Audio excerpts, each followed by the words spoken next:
Guys, today we are ranking the worst football pundits out there. Is Gary Neville going to take top spot? Is Jamie Carragher in with a shout? Or will Big Meeks take the gold medal prize? Stick around to find out who we have in our top spots. You are not going to want to miss this one. You're with your boy, NJ, and as always, I am joined by my frenemy and good friend, Marky Mark Minch. What you saying about this one, my guy? This is the video, geezer. This is the video I've been looking forward to doing. Yeah, I know you have a lot to say. I have a lot to say as well. But I haven't even had a look at the list which you've actually conjured up for this. I'm hoping you've got some of the favourites in there. Because even though this is the worst, I'm hoping that you still have some of my favourite ones in there, because I do. But yeah, carry on. Well, let's see who I've got. We'll jump into it right now. First up on the list, Mar. We're going to rattle through these, right? So I've got a list of 10. We'll go through them. You'll give your opinion. I'll give my opinion. And then at the end, we will shortlist our top 3 worst football pundits. Sound good? Sound good. So are we going to give them a rating out of 5, out of 10? Or no, not for this one. For now, just give us your opinion. And then top 3 worst pundits at the end. We'll give them a rating out of 10. I reckon that's the best way to do it. All right, fair. First up on the list, main man, Jamie Redknapp. Looks like a model. Could be a model. He is a Skechers model. But... Yeah. What are we thinking as a football pundit? Kick it off, my man. Forgettable. Yeah, forgettable. When he is on M&F or when he's doing, other type of punditry roles, I'm never excited to hear what he's got to say. Just forgettable. Yeah, that's it, bro. What else do you want me to say? I mean, his insights are okay. Sorry to interrupt. I mean, his insights are okay. I don't think he offers anything really valuable or anything unique or distinctive. Just forgettable. I mean, if he wasn't on the screen, I would have forgotten about him, to be fair. Yeah, that's it. Not much to say. Yeah, I agree with you, man. This is the thing with Redknapp. He's just this really good-looking guy that is super biased when it comes to Liverpool and Spurs. And outside of that, that's the only thing you notice with him now anymore when you watch him. Is that you're just like, oh, yeah, this dude's like super good looking. I don't want to be focusing on the guy's looks. And the reason why I'm finding myself focusing and getting mesmerized by his good looks is because what is coming out of his mouth is utter garbage. He's super biased. And you see how he gets rattled. He got rattled by Roy Keane when they're talking about Spurs. It's the only time I've seen or got any enjoyment out of listening to Jamie Redknapp. He's not a great pundit. I don't think he has much insights to give. And I think when he's on games that involve Liverpool and Tottenham, he's just super biased. I think forgettable is a good word. You know what? Let's just forget him and move on. Number 2, Michael Owen. I'd say the same thing about Michael Owen, but I don't mind. I don't know why as well. I don't mind listening to him. He and I do share the same views on certain things. I mean, you could say that about with most pundits, like even the pundits that you hate the most. They're going to say one or two things. Oh yeah, I agree with that. That makes sense. It's hard to say. Forgettable. If he doesn't come back, like on TV, I wouldn't even be like, oh, where's he gone? So forgettable as well. What do you think? Yeah, you know why, Mark? It's because he speaks in that monotone voice, doesn't he? He's just, I played for Man United and I left Liverpool and now they hate me. The problem is, Michael, is that you sound boring as So this is my problem with Michael Owen, is that I actually think he's got quite a lot of insight into the game. I think he's super knowledgeable and he makes some good points. And he's super fair as well. He'll compare himself to like Robbie Fowler and stuff like that. I saw a bit on him when he was on TalkSport not long ago, and he's talking about Robbie Fowler and all the great attributes that Fowler had in comparison to himself. And then he makes some really good points about Heskey, how like Heskey brought everything that he never had and he brought things that Heskey never had, and that's why together they were a really good unit. And he was like, Heskey is super underrated, and Heskey is underrated. I do agree, but the problem is that before he even finished what he was saying, I was sleeping because of his monotone voice. So, yeah, Michael Owen's forgettable for different reasons, but I definitely think he's more insightful than Jamie. But yeah, it's just his monotone nature. So, all right, cool. Let's jump on. We go into your guy. You love this guy, Jermaine. I don't know if you do love this guy or not. Jermaine Genius. Obviously, he's had some problems. I heard he's going back onto the old BBC now, so maybe he's sorted out As all well. the other issues. But punditry wise, what do we think on this guy? Interesting when he speaks. He's just well spoken. He's insightful. He's fair. He was going to take over from Gary Lineker as host of the Match of the Day. Is he? That was until he was going to be. He was lined up. Yeah. You remember he was lined up, and then he had that whole thing with the affair, and then he got sacked by the BBC, and he lost all of his jobs and all the sponsorships, etc. XYZ. But before that, I think, to be fair, I would have been happy with him as a host on Match of the Day. Because I do, he speaks clearly, he's insightful. Yeah, I liked him. You don't see him now because, I don't know, you say he's getting his job back on BBC or wherever. He's just, how do I say it? Well-spoken, but there's not enough energy or, passion like when he talks. So I guess being a host is better for him rather than being a pundit, if that makes sense. Have you ever heard him in a debate?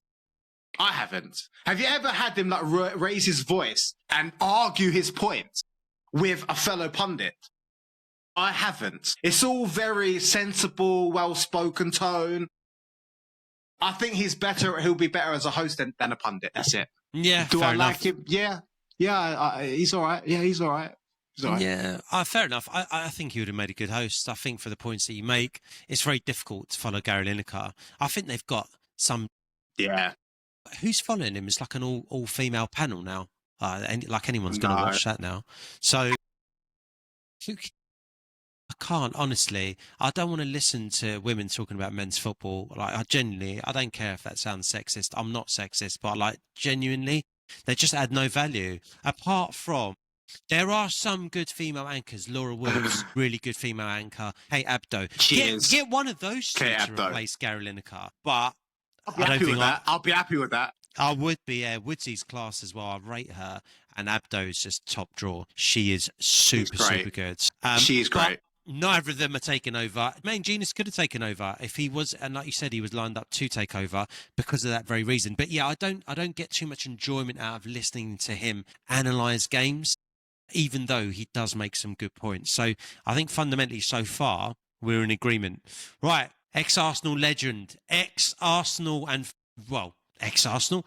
invincible, former Arsenal invincible, Martin Keown.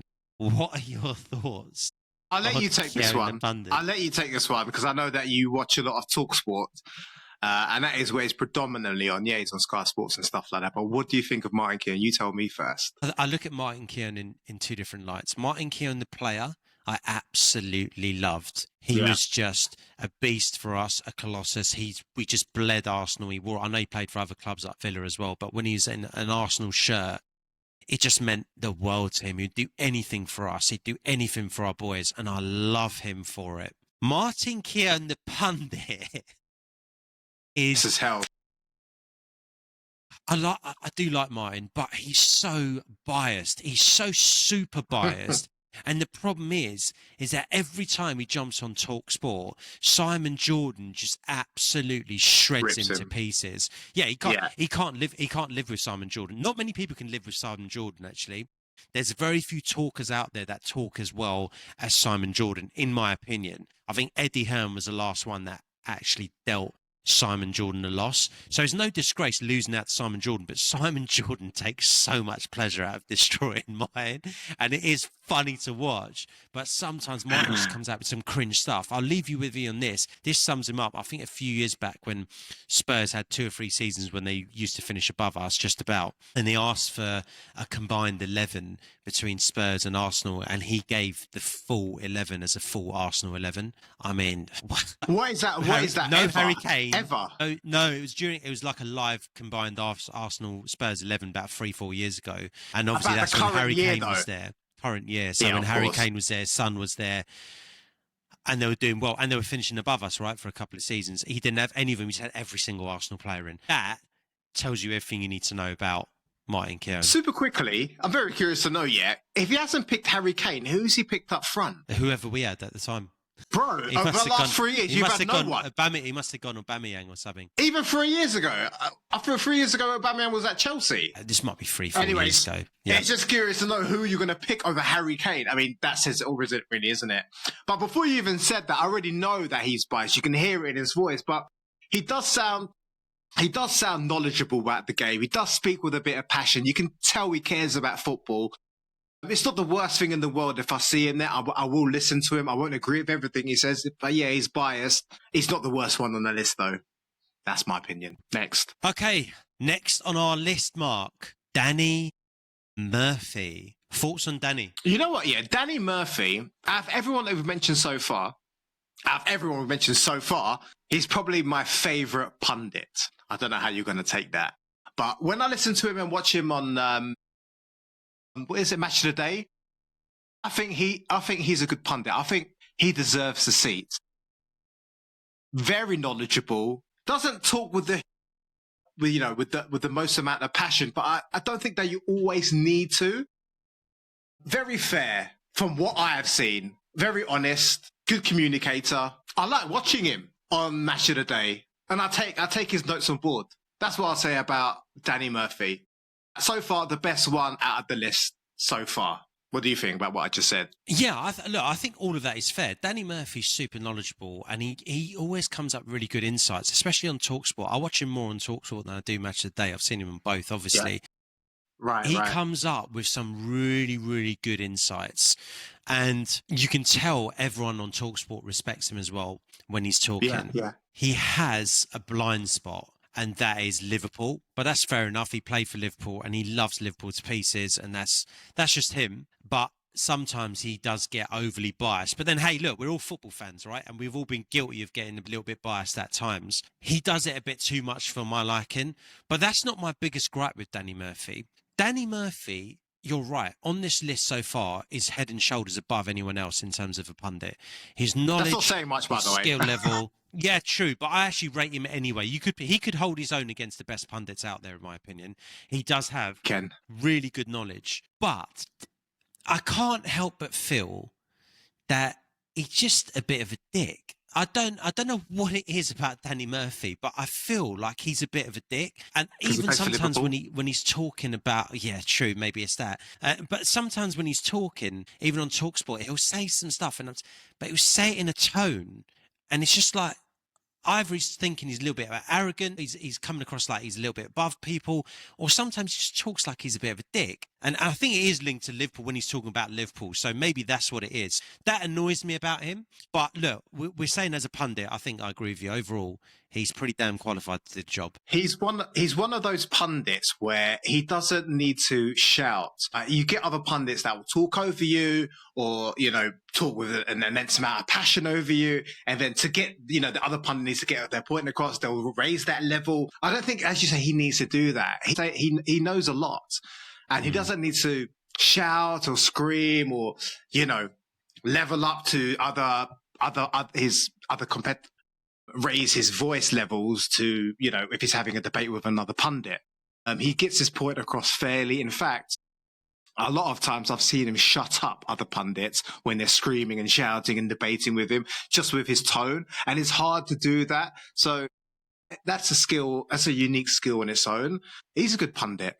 Pundit. Next. He's qualified, definitely, to do the job. Yeah, qualified. Speaking of qualified, Big Meeks. He's on the list. What do we think about Big Meeks? Big Meeks, Micah Richards is my favourite pundit. I think of all time. Whoa. I think of big praise. Of all time. When he is on the panel, when he does ZBS, when he does Sky Sports, I look forward to watching him. Because he brings this light, but serious, but passionate, plus comedic, plus insightful energy. He's just like a big teddy bear. And that smile, it makes you smile. It's infectious. It's so infectious for me. It's not really too much about what he's saying. I just like watching him. I just think he's funny. I think he is so unique like that. There's no other pundit like Micah Richards that gives that sort of energy, that brings that sort of happy vibes. I think that's what I like him. I wouldn't say he's the most knowledgeable compared to some other pundits on the list, but that doesn't have to mean that, you know, he's the worst pundit. In fact, for me, it makes him the best. I just like watching him, geezer. I'm just a big fan of Micah Richards. They did a poll on CBS, and you know, on CBS, they've got Kate Abdo, you've got Jamie Carragher, you've got Thierry Henry, and you have Micah Richards. They were saying they did a vote on if you had to see one stay and and the rest leave, who would that be? And the majority vote was Micah Richards. So the majority of people that watched CBS and did that poll, they prefer Micah Richards over Jamie Carragher. They prefer him over Thierry Henry, over Kate Abdo, even though she's the host. So people say that Jamie Carragher's the best, but actually, if you judge it by the polls, not everyone thinks that. So I like Michael Richards. I love Michael Richards. I heard that he's going to be retiring soon. He wants to retire at 45. Sick man if he's going to do that. He's only got a few years left. So I don't think we're going to have too much time with him on the telly if he's going to stick by his guns, which would be a shame. I really like watching Michael Richards. He's a joker. He's a fun pundit, and you need to have that. He's the only pundit who I would consider comedic or fun. You've got, what's his face? Who's the old guy? Roy Keane. He is fun as well, and he is comedic, but it's like a subtle type of comedic, if you know what I mean. It's not in your face. He's funny, but it doesn't mean to be funny. But Micah Richards is just funny all the time. He's wicked. What do you think? Yeah, there'll always be a place for someone like Micah because he's super likable, right? He could be on any panel because he brings something that no one else really brings, which is that likability, fun factor, larger than life character, which is great. Those characteristics that make him your favourite pundit, I go the opposite end of the scale. Even though I love Micah, my favourite pundit is actually Roy Keane, that grumpy, sarcastic, witty guy that is just a pure winner. I love him. And the thing is with Keane as well, when you watch him in the overlap, he's actually super funny and super quick-witted. He's actually sharp as a tack. But as a pundit, yeah, for me, Roy Keane's my favourite. He's so different, but it works so well with Micah Richards. They got such good chemistry. They got such good dynamics. And then Micah made that from the start as well. Because I think Roy was a bit like, who is this guy, man? But Micah just made him love him. That's what Micah's super skill is. It's not being a great defender bursting onto the scene. It's actually just making people fall in love with him. Because like, Michael Richards is the most likable pundit on TV, and therefore he doesn't need to be the most knowledgeable. He doesn't need to bring the best because he brings something that no one else can bring. So, yeah, he's up there. He's definitely not making this list, that's for sure. Right, here's someone that could potentially make one of our or both of our lists, potentially, but I'm keen to know what your thoughts are. Rio Ferdinand. What do you think of him as a pundit? Oh my God, I know you and I are going to clash on this. I am actually a big fan of Rio Ferdinand as a pundit. Did you think I was going to say that? I wasn't sure, dude, to be honest. I wasn't sure. I was kind of intrigued. I don't know sometimes where I stand with Rio, but yeah, you go. I think that Rio Ferdinand's well-spoken, hugely knowledgeable. I don't think he's as biased as he makes out.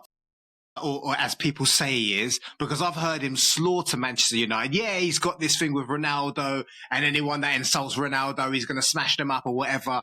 But bar that, I think there's seldom amount of times where I've looked at Rio Ferdinand and go, you're so biased. But that Ronaldo thing, especially with Manchester United, when Ronaldo wanted to leave and things like that, and he'd come out of that interview, and then Rio Ferdinand did a follow-up video and gave his reaction, his prediction, go, it's not Ronaldo. So I was like, bro, what are you even saying? Like, Ronaldo's clearly in the wrong. You're the only one who thinks like that. You're just saying that because you're his boy.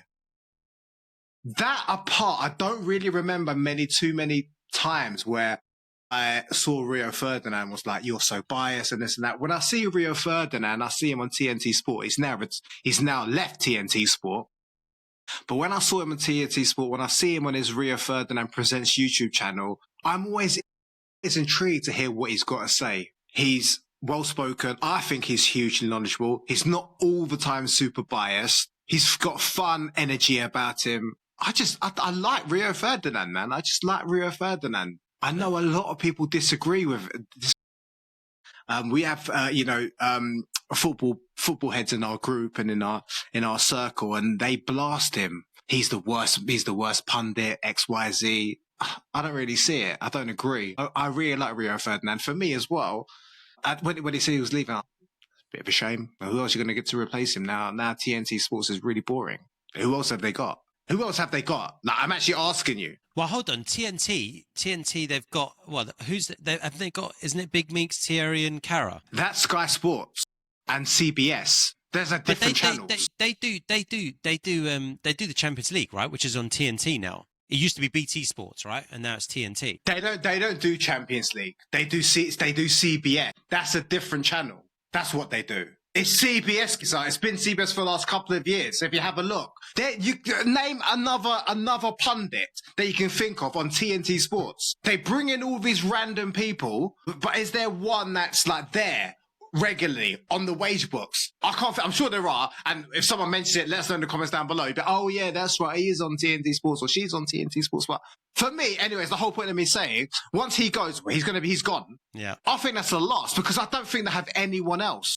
Thierry Henry, Jamie Redknapp, Kate Abdo, they're on a different panel, different platform. You're right. You're right. I think it's like Ali McCoist and the boys. What do you think? What do you think, Rio Ferdinand? I know I got a feeling you're going to say the opposite, but correct me if I'm wrong. I find Rio really tough. I like roadman Rio, innit? I like him. I like him because he's authentic, and he will always be him, innit? And he will still be 60 and still spit like a 19-year-old roadman. That's just him. I like that. He'll always be him to the day he dies. I think though, as a pundit, I just don't feel like he is consistently up with what's going on in the game. During the game, in-game analysis, I like the fact that he gets passionate about stuff, especially when it's United linked to it, right? The bias bit aside, I don't think he's overly biased. Sometimes he can be, but that's fine, whatever. Like, he was part of one of the greatest, if not the greatest dynasty the Premier League's ever seen. So Man United, they're a big old beast. I think for me, I want a bit more in-depth analysis that's on the money. When it comes to Rio, I feel like during the game, he's more just like a passionate fan. And he'll say stuff, but sometimes he's got his blinkers on as a result, not even through bias, just through being too passionate from watching the game. And actually, I want him to take a step back rather than being engrossed into a film, be able to analyze the film, and in this case, analyze the game properly. So I just don't think he makes good enough points. Other than that, like, yeah, Rio on screen is always good to listen to. He's good on his podcast. So I always am intrigued to see what he's going to say, but I don't always agree that he's analytical enough for me for a pundit. I think he needs to add that to his game, but maybe he doesn't need to because he's Rio Ferdinand. Who cares, right? Yeah, no, I hear you. It makes sense. Right, next. So fair. Right, now we're going on to Gary Neville, his old mate. What do you think of Gary Neville? Because I've got my own opinions on this guy. Gary Neville. I think for the first 2 years as a presenter, he won like the best punditry awards and stuff like that. This was up until his co-host, Jamie Carragher, came into the scene, and then he won it for a couple of years. It's hard. You need to have Gary Neville. You need to have Gary Neville as a pundit. I think hugely insightful. You can tell that football, I mean, if you know about Gary Neville, you will know that he is an absolute beast of a businessman. He's been on the Dragon's Den. They're saying that in a couple of years' time, he's going to go into depression because he's got so much... he's got so much on his plate. If you watch Overlap, they say, oh my God, you're always on the phone, you're always doing this business, that business. I like that. I respect that work ethic. I also respect the fact that when he's focusing on football, he's just a football guy. And you can tell he knows his football. Now, I want to be really careful about that when I say he knows his football, because sometimes, or I may even say a lot of the time, he comes out with stuff and I think it's absolutely ridiculous. Sometimes I also think that Gary Neville can be slightly disrespectful. And sometimes I think he can be ultra biased towards Manchester United, like backing them when they shouldn't be backed. When I say that he's disrespectful, okay, maybe I'm taking it a little bit personally because I'm a Chelsea fan. But do you remember when, I think it was the end of last season, he was talking about Chelsea and he said this thing which went uber viral, and he was like, Chelsea, they're $1 billion bottle job. And he laughed at our faces. Yeah. I don't think that you have the right to laugh at any other club, considering the situation, the current situation of your club, Manchester United. You're telling us that we are a bunch of bottlers because we spent 1.5 billion, we ain't won nothing. Yo, I think you need to check your own club, Gary Neville, right? Because I actually think their spending is the worst over the past 10 years, or probably since Fergie even left. The amount of players that they brought in, they're all crap. Yeah, he may say they're not good enough and this and that, but he's never saying anything extreme like they're also a bottle job or they're this and that, but you're so free to disrespect other clubs. That aside, you need a Gary Neville. I do like listening to him. He is super passionate. I love when he gets in these debates with his co-hosts, especially Jamie Carragher, because their chemistry is probably the best on screen. And they do have the same sort of way of thinking about football, but they also disagree so much. And that debate, that battle, when you, especially on like Monday Night Football, Friday Night Football, it is entertaining. For me, Monday Night Football is the best show, punditry show, and it's because they have those two in it. I may not necessarily agree with everything he says. Actually, sometimes when he talks, I was like, bro, you're talking out of your ass. You don't actually know what you're talking about. But then sometimes I'm like, he's brilliant communicator, very insightful, but he does have his negatives for the reason I've just said. What do you think about what I just said, and what's your opinion on Gary Neville? Yeah, look, a lot to unpack there. I think for me, Gary Neville, his punditry career comes in two parts. First part, first couple of years, 2-3 years, he was stellar.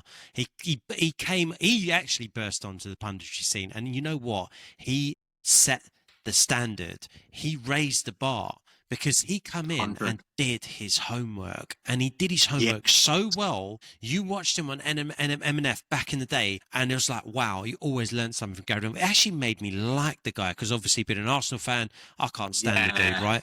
But yeah, he, as a player, but as a pundit, I thought this guy is stellar.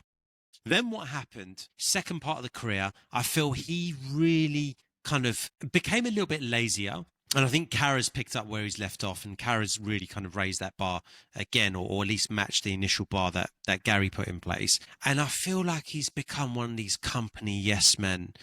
The whole Europa Super League thing, he was so animated and so annoyed and so upset. Who do these clubs think they are? Dude, I get that you're virtue signaling for Sky Sports, mate, and like I know they pay your wage packet, but I don't think you need it, mate. Have a bit about you. This is just classic Gary Neville. And that second part of Gary Neville reminds me that he is still the same old weasel that ran to Roy Keane in the tunnel saying, Patrick Vieira said something to me. Oh, help me, Roy. Fight your own battles, Gary. But you are ultimately a yes man. And that's when his voice goes so high pitched, you realise, yeah, Gary Neville is still always going to be that weasel. As a pundit, very, very good still very super knowledgeable. You'll always still pick things up off him.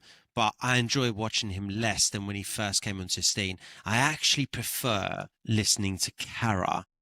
When it comes to analysis, I think Carragher is the better analyst. And when they had to do a ton of these things, they both agreed that Carragher is actually the better analyst. So, Gary pointed at Carragher as the better analyst, which is interesting. But still, overall, very good. Just a bit annoying. I hate yes men. I hate company men. They really annoy me.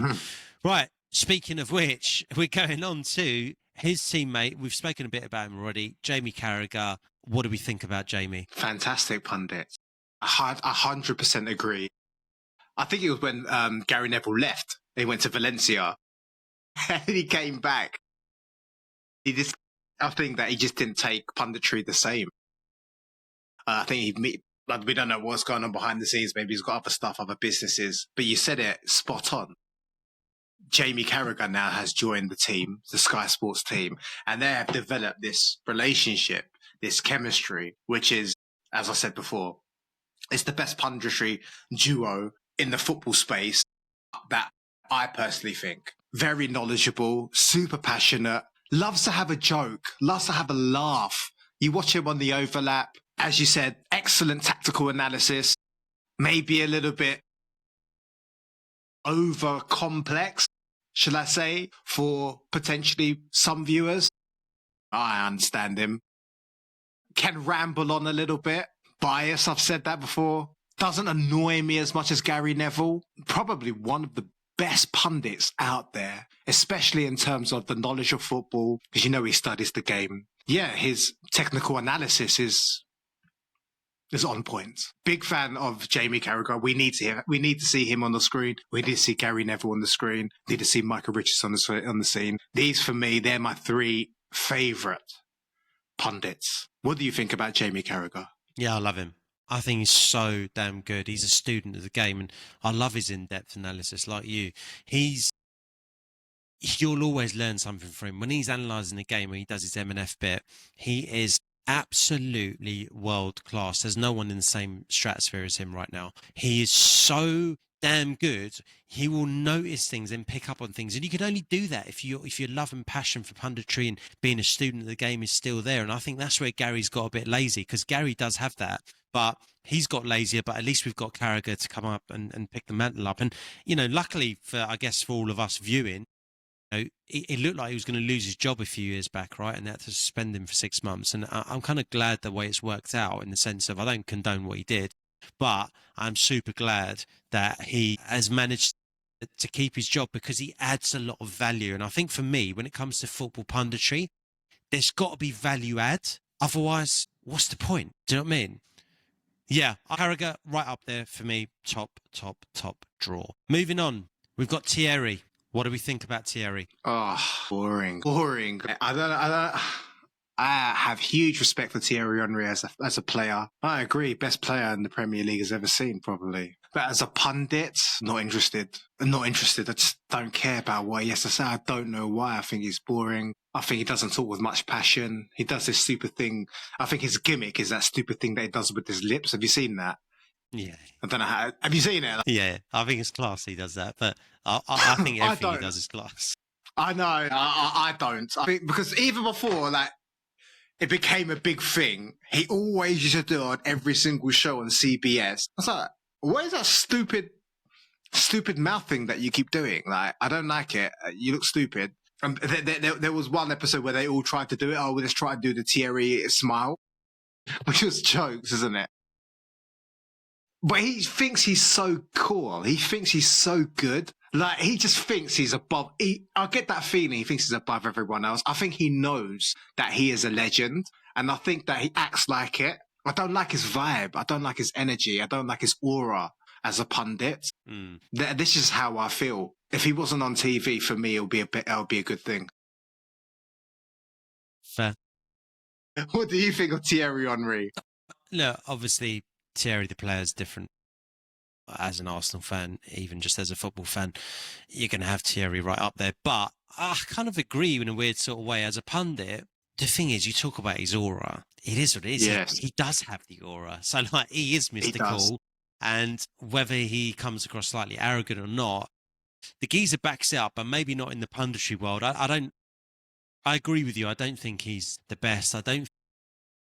Do you like some of his analysis, though? There's times when he's analysed a few games, and maybe I'm saying this with an Arsenal hat on, but he did an analysis on Martinelli earlier in the season, which I think he picked up on quicker than anyone else. And he was spot on when he was talking about fronting his man up, and instead of going back and just making us quite predictable as a team. And that all stemmed from Martinelli. So he'll pick up some things, and I do enjoy sometimes his analysis and breakdown of certain situations. But overall, yeah, not the best pundit, not the worst for me either. He's okay. He's okay. I don't rate him as low as you do. Yeah. Do you remember, I think the first time he appeared, it was on Monday Night Football. It was years ago. I was so excited to see Thierry Henry, because they have that segment at the end of M&F where they sit down, they talk about whoever the host or whoever the co-hosts, their career, their points of view, what they think about the current situation, about the league, about their team, etc. So I was really interested to see him, and it did not disappoint. So when he became a pundit after his failed coaching or whatever he's done, because he hasn't been a success as a coach, he's now got into punditry, and I think he went on to Sky Sports or BT Sports first, and then now he's at CBS. I was so excited to see Thierry Henry because he is a freaking legend. But the more I saw him, the more I just did not care about what you got to say. And now I just think you're kind of a waste of a space. I think that you should just, hang around the Arsenal football stadium, admire your statue, take your kids there. That's nice. They can see what a legend you are as a football player. But maybe stay away from the punditry. Right, Mark, we've got 2 more on the list. Next up, Eni Aluko. What are you saying about Eni, my man? I don't want to be disrespectful, but Eni Aluko is a terrible pundit, in my view. And I don't think it's just me. A lot of people look at her and they're like, you don't know what you're talking about. Your analysis is terrible. You stumble over your words. I don't know if it's because of what she said about Rio Ferdinand. Not Rio Ferdinand, about Ian Wright. Do you know about that? She said something about he should stay out of the women's game or something, right? Is that right? Yeah, you stay out of the women's game and stick to men's game. It's kind of how you are like, women should not comment on the men's game. And I agree with that.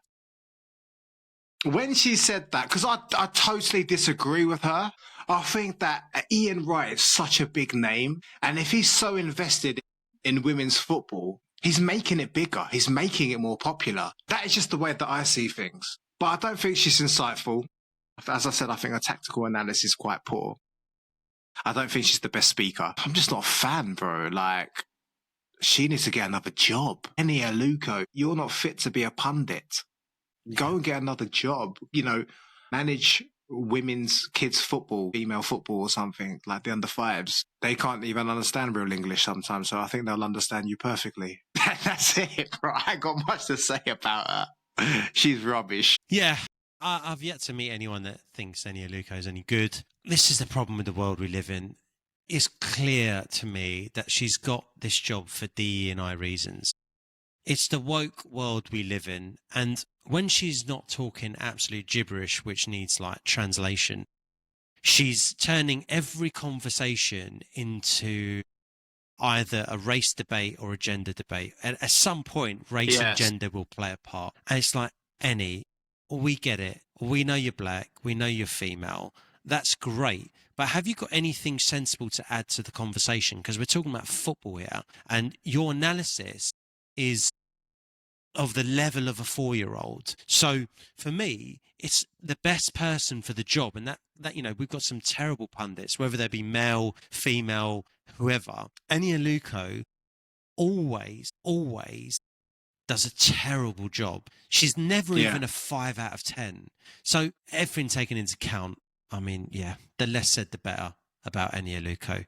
Very, very poor at her job as a pundit. And again, this is not me commenting on her football skills. As a footballer, I'm sure she did a great job. I guess no one knows because no one watches women's football. But as a pundit, shocker. Absolute shocker. Yeah, well, he's been told not to. Hey ho. Last, but by no means least, on our list, Big Merce. Paul Merson. Talk to me, Mark. For me, Paul Merson is the worst pundit I've ever seen. I don't know if it's maybe because he's half pissed, when he comes into work and he starts talking about football. But for me, he is the most biased pundit on TV when he talks about Arsenal. And most of the time I hear him, he's always talking about Arsenal and this and that. It's like, bro, I can't stand Paul Merson. Clearly he's got his off-field or off-work issues, drinking, gambling. I don't know if he's taking that sort of vibe, that sort of energy into work, but you're one miserable prick. And that's not because you're so biased and you played for Arsenal. You're just a miserable prick.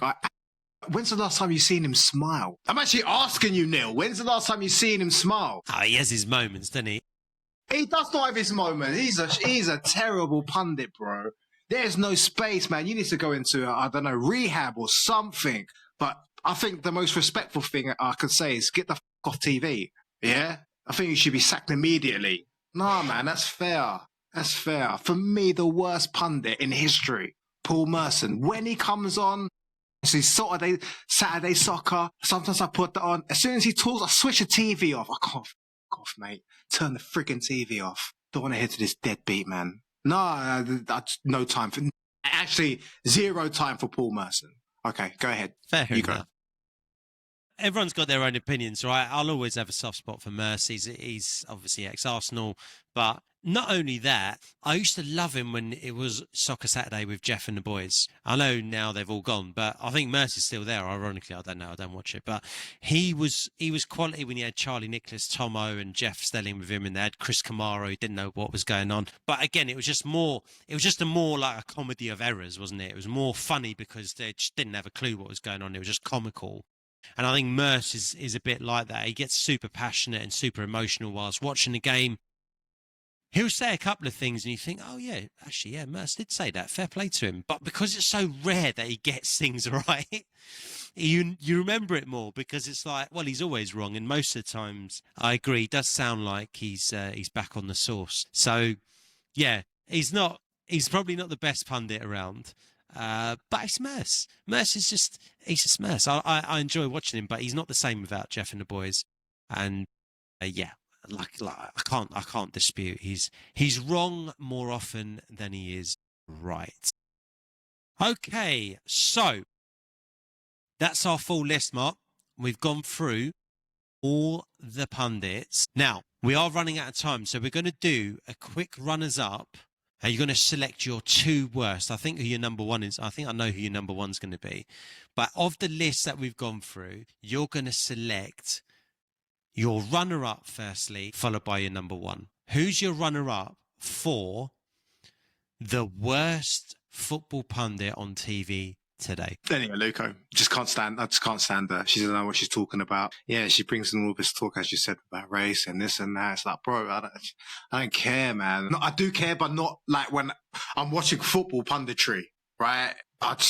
Yeah, real close to number one, to be fair. But yeah, her, Eni Aluko, my runner-up. Yeah, that's fair.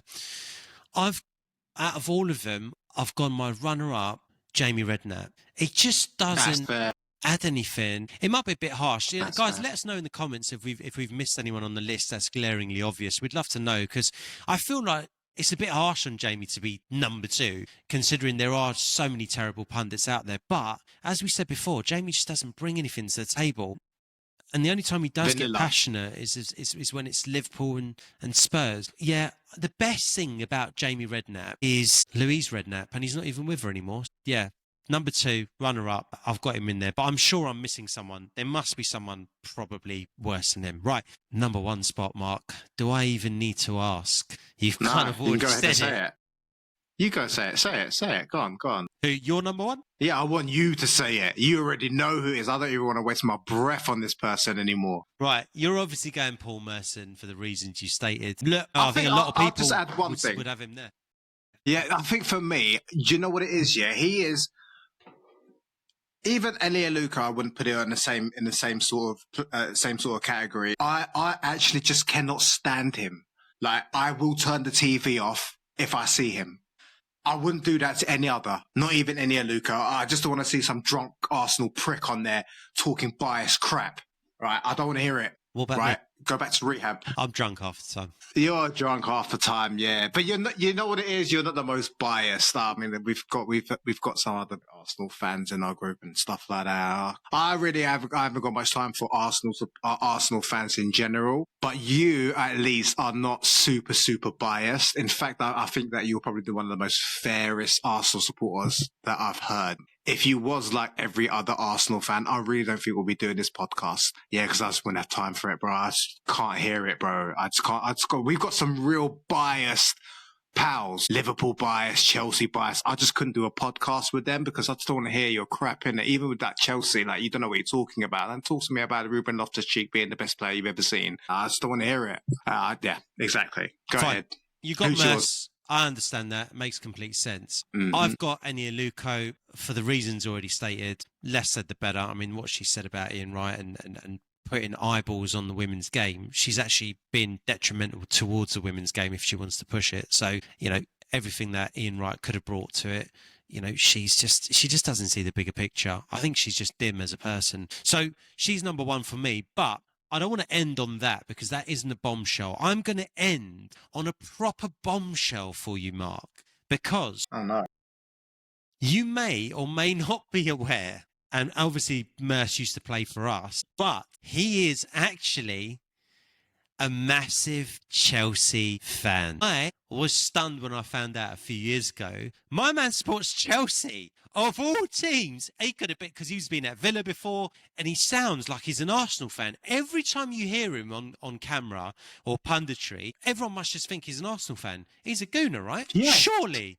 He must be. Bro, he's a Chelsea fan. And I'm dropping that bombshell on you, my friend. I'll let you He's have not your welcome. reaction. And You're not welcome at the bridge. You're not welcome at the bridge. We don't need you.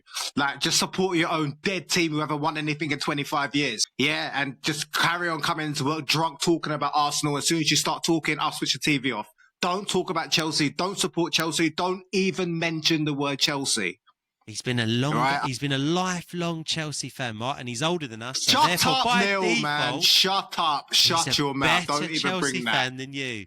That's all I can say. Bro, I'll fly over to West London and actually clutch you, mate. Come Talking join about me that and sort Merce of over crap. in Chelsea. No, he's not in Chelsea, is he? Man. You know what, guys? Yeah, we're about to come up with another video released in a couple of weeks about if you had to support another team, who would it be? You don't want to miss that video. Make sure you guys subscribe. But just to end that and land plane, I actually can't believe that. I cannot believe Paul Merson is a Chelsea fan. I have not heard that. That can't be real. Mate, that can't be real. I kid That you can't not, be my real. friend. Look it up.